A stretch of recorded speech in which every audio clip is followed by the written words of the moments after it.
Next है इसके information, क्या एलिमेंट्स ऑफ इनकम स्टेटमेंट के, इनकम स्टेटमेंट के अंदर कौन कौन से एलिमेंट्स हैं जिनको हमने डिस्कस करना लाजमी होता है। जिसके अंदर सबसे पहले आपके पास रेवेन्यूज हैं। रेवेन्यूज क्या होती हैं? वो सोर्सेज जहां से आपके पास कैश इनफ्लो होगा। अब बेसिकली बेसिक तौर पे कौन कौन से होते हैं?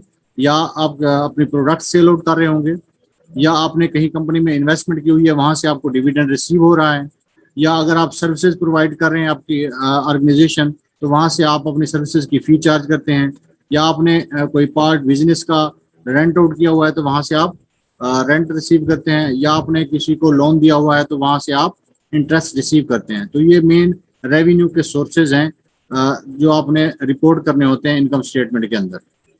अब इन एलिमेंट्स को रिपोर्ट करने के दो मेथड्स हैं, एक सिंगल स्टेप है और एक मल्टी स्टेप है। हमें इसको आगे जाके मजीद देखते हैं। नेक्स्ट जो एलिमेंट आपने इनकम स्टेटमेंट में इनकॉर्पोरेट करना होता है, जिसको हमने डिस्कस करना होता है, वो है आपके पास एक्सपेंसेस, यानी outflows or other using up of assets incurrences of liabilities that constitute the entity's ongoing major or central operation. या तो आपने एक्सपेंसेस पे आउट करने होते हैं, या आपने कंपनीज की लायबिलिटीज को पे आउट करना होता है। तो ये आप इससे दोनों से क्या होता है, कैश आउटफ्लो होता है। तो ये भी आपने इनकम स्टेटमेंट के जरिए क्या करना है, इसको इनकम स्टेटमेंट के अंदर रिपोर्ट करना है, मेंशन करना है। और जो मेन हेड्स होते हैं बेसिकली नॉर्मली, वैसे तो काफी सारे हैं लेकिन उन्होंने एग्जांपल के तौर पे मेंशन किया हुआ है, जैसे कॉस्ट ऑफ गुड सोल्ड है, डेप्रिसिएशन है, इंटरेस्ट है, रेंट है, सैलरीज एंड वेजेस हैं, टैक्सेस हैं, ऑडिट फीस हैं, इलेक्ट्रिसिटी यूटिलिटी बिल्स हैं, इसके एडवर्टीजमेंट है, जो भी आगे अदर एक्सपेंस है वो भी आप इसमें इनकम स्टेटमेंट के अंदर क्या करेंगे, मेंशन करेंगे। नेक्स्ट, अब ने ये लास्ट टाइम हम जब अकाउंटिंग कंसेप्ट पढ़ रहे थे तो उस टाइम हमने बात की थी कि जो आपके पास मैचिंग प्रिंसिपल्स है, इसकी बेस पे ही करंट ईयर्स की इनकम को करंट ईयर के एक्सपेंस के साथ मैच किया जाता है। If income exceeds then the revenue, then the company earns profits, company is in gains. If the expenses exceed the revenue, then the company suffers losses. So ये gains and losses, क्योंकि आपने इसको कहाँ effect करना है, balance sheet के अंदर, owners equity के अंदर लेके जाना है। तो इसलिए आपने अगर कंपनी को किसी भी पॉइंट पे इक्विटी के अंदर, एसेट्स के अंदर आपने कोई गेन एंड लॉसेस होता है, तो आपने उसको भी क्या करना है, मेंशन करना है। यानी अब गेन्स एंड लॉसेस कहाँ से आ सकते हैं? सेल ऑफ इन्वेस्टमेंट और प्लांट एसेट्स। आपने किसी कंपनी में इन्वेस्टमेंट की हुई थी, महीना पहले, 2 महीने, 6 महीने, साल पहले, या कुछ अरसे से, अब आपने उसको सेल आउट कर दिया। अब उसके ऊपर आपको प्रॉफिट भी हो सकता है और आपको लॉस भी हो सकता है। इसी तरह आपके पास कोई प्लांट है या मशीनरी है, वो आपने उसको सेल आउट किया, तो उसके ऊपर भी आपको प्रॉफिट गेन भी हो सकता है और लॉस भी हो सकता है। इसी तरह आपने सेटलमेंट ऑफ लायबिलिटीज हैं, कंपनी ने पैसे देने थे किसी को, अगर वहां से आपको किसी किस्म का डिस्काउंट मिल जाता है तो आपकी गेन हो जाएगा, अगर नहीं मिलता तो लॉसेस भी आपको एडजस्ट करने पड़ते हैं। नेक्स्ट है राइट ऑफ ऑफ एसेट्स, कि कुछ एसेट्स ऐसे होते हैं जो यूजफुल नहीं रहते, उनकी लाइफ तो पड़ी होती है लेकिन लाइफ से पहले ही वो क्या हो जाते हैं, ऑब्सोल्यूट हो जाते हैं, वो खत्म हो जाते हैं। तो उनको अगर आप राइट ऑफ करते हैं तो ये भी आप क्या करते हैं, एज ए लॉस के तौर पर इसको इनकम स्टेटमेंट के अंदर मेंशन करेंगे।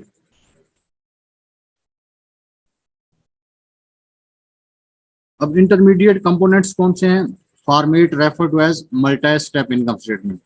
अब ये सिर्फ फर्क क्या है, सिर्फ इनकम का जो आइटम्स हैं वो उनको रिपोर्ट करने का तरीका डिफरेंट है। अगर हम सिंगल स्टेप इनकम स्टेटमेंट की बात करेंगे, तो जब हम इनकम स्टेटमेंट बनाएंगे, हम ऊपर हेडिंग देंगे रेवेन्यूज की, तो उसके अंदर हम सेल भी लिख देंगे, रेंट भी लिख देंगे, इंटरेस्ट रिसीव्ड भी लिख देंगे, डिविडेंड भी लिख देंगे, कोई कमीशन रिसीव्ड है वो भी लिख देंगे, कोई डिस्काउंट रिसीव्ड है वो भी लिख देंगे। यानी कंपनी को जिन जिन सोर्सेस से जहां जहां से उसको क्या हुई है, रेवेन्यू रिसीव हुई है, तो हम सबको एक ही हेडिंग के अंदर क्या कर देंगे, मेंशन कर देंगे, और बाकी नीचे वाली स्टेटमेंट सेम रहेगी, तो वो कहलाएगी सिंगल स्टेप इनकम स्टेटमेंट।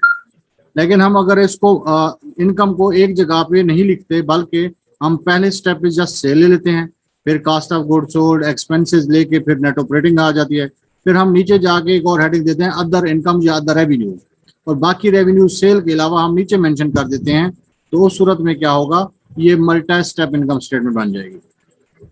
तो separate operating transaction from non operating transaction के आपने इनको क्या कर लेना है, अलग अलग ट्रीट करना है।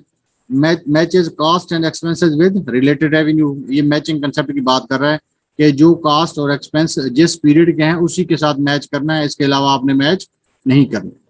Next, highlights certain components of income that analyst use assessing financial performance, कि जो आपके फाइनेंशियल एक्सपर्ट्स हैं जिन्होंने उनके टूल्स दिए हुए हैं कि फाइनेंशियल परफॉर्मेंस अगर आपने असेस करनी है इनकम कंपोनेंट्स, तो वो आपने वो भी यूज करने हैं।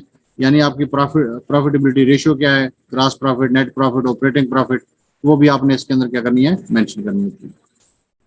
अब इनके अंदर कौन कौन से जी आइटम्स आ जाते हैं, इंटरमीडिएट आइटम्स, जिनके अंदर ऑपरेटिंग सेक्शन है, नॉन ऑपरेटिंग सेक्शन है, इनकम टैक्स है, डिसकंटिन्यूड ऑपरेशंस है, नॉन कंट्रोलिंग इंटरेस्ट है, और अर्निंग पर शेयर है। यानी ये वो आइटम है जो आपने इनकम स्टेटमेंट को इन पार्ट्स में बेसिकली क्या किया हुआ है, डिवाइड किया हुआ है। अब ऑपरेशन के अंदर क्या होगा कि आपके अंदर सेल आ जाएगी, कास्ट ऑफ सेल हो जाएगी, सेलिंग एक्सपेंस और एडमिन एक्सपेंस, यहाँ तक जो हम मैनेज करेंगे वो जो प्रॉफिट आएगा वो ऑपरेटिंग प्रॉफिट कहलाएगा।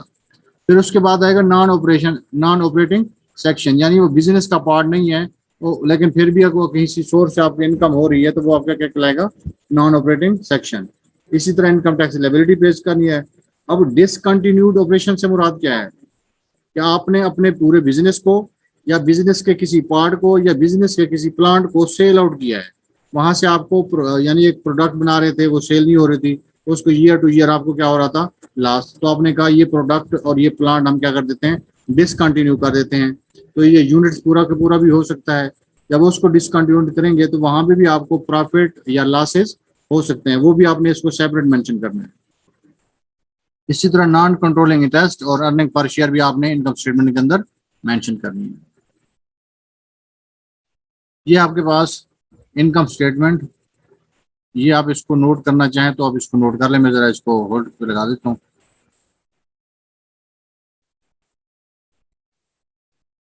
क्योंकि ये स्लाइड्स पेड हैं तो इसलिए ये स्लाइड्स शेयर नहीं किए जाएंगी। तो ये मल्टी स्टेप इनकम स्टेटमेंट का फॉर्मेट है, आगे भी होगा, अगर आप इसको मुझे यहाँ नोट डाउन करना चाहते हैं तो कर लें। मतलब इन ब्रीफ आप क्या करेंगे, जो जो एक्सपेंसेस लिखे हुए हैं एक दो लिख दें, बाकी ईटीसी कर दें। इसी तरह एडमिनिस्ट्रेटिव में एक लिख दें, बाकी आप जल्दी जल्दी नोट डाउन कर लें। अगर जरूरत है तो नोट डाउन कर लें।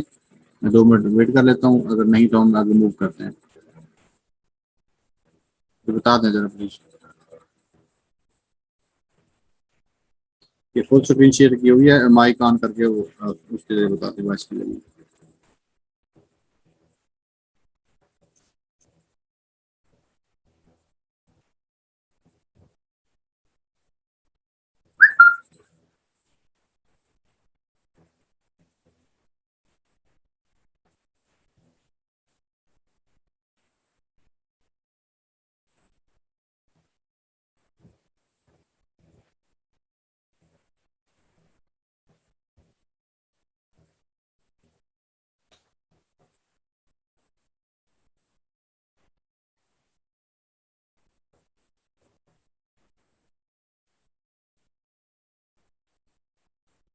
सबने ले लिया, नेक्स्ट मूव करें।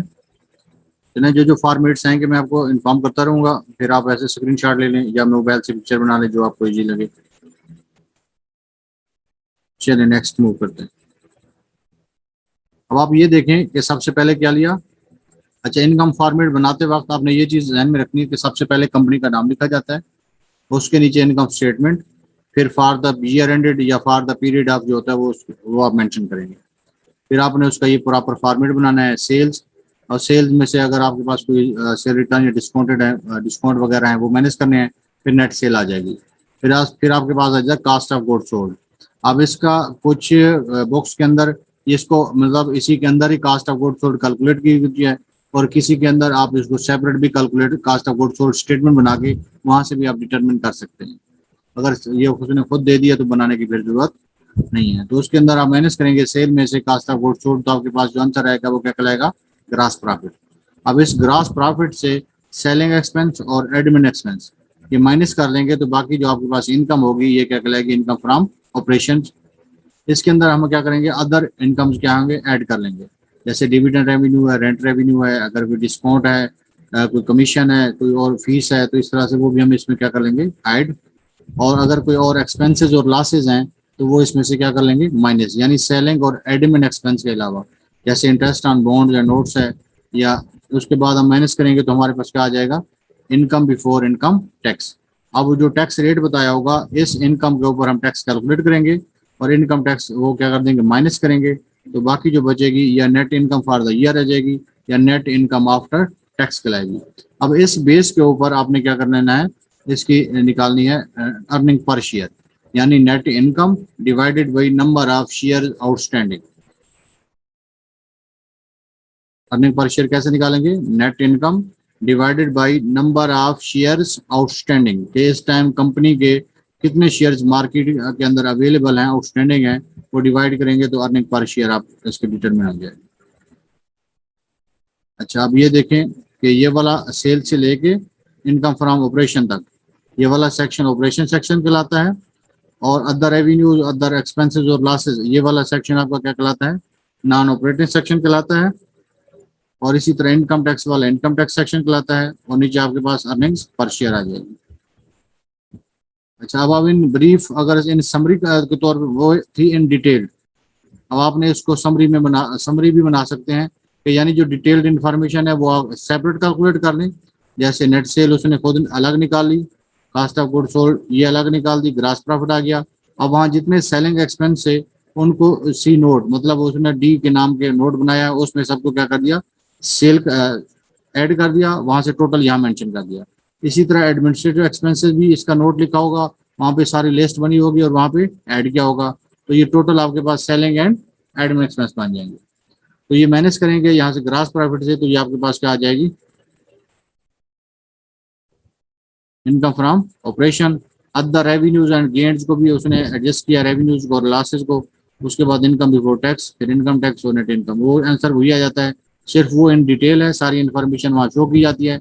जबकि इस समरी के अंदर आप जो डिटेल इन्फॉर्मेशन रहती है वो अलग कैलकुलेशन की मेंशन कर दिया जाता है कि इसकी कैलकुलेशन फलान नोट नंबर या वर्किंग नंबर फलां पे है।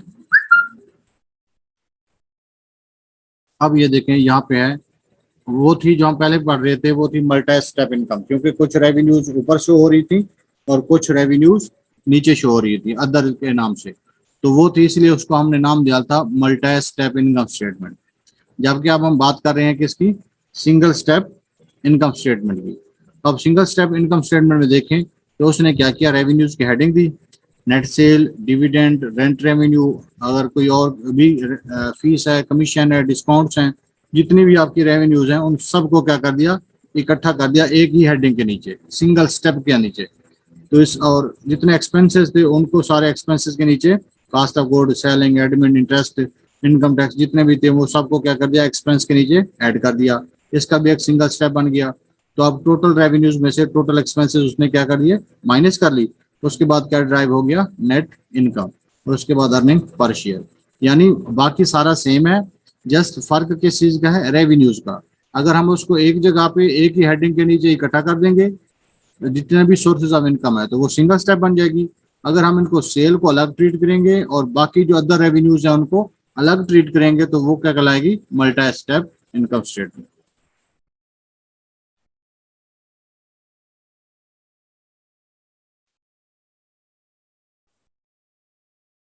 ये क्वेश्चन दिया हुआ है, इसका स्क्रीनशॉट ले लें, और इसमें आपको कहा हुआ है कि जी आपने इसकी कौन सी स्टेटमेंट बनानी है, मल्टी स्टेप इन फॉर्म के अंदर इनकम स्टेटमेंट बनानी है। तो ये आप इसको खुद हल कर लीजिएगा भी आप कैसे बनाते हैं शॉर्ट फॉर्म में। ठीक है, मल्टी स्टेप इनकम स्टेटमेंट यहाँ पे इसने हल की हुई है, इस वजह से शो नहीं कर रहा। कि आप पहले क्या कर लें, स्क्रीन शॉट ले लें ताकि आपके पास ये सोल्यूशन ना हो।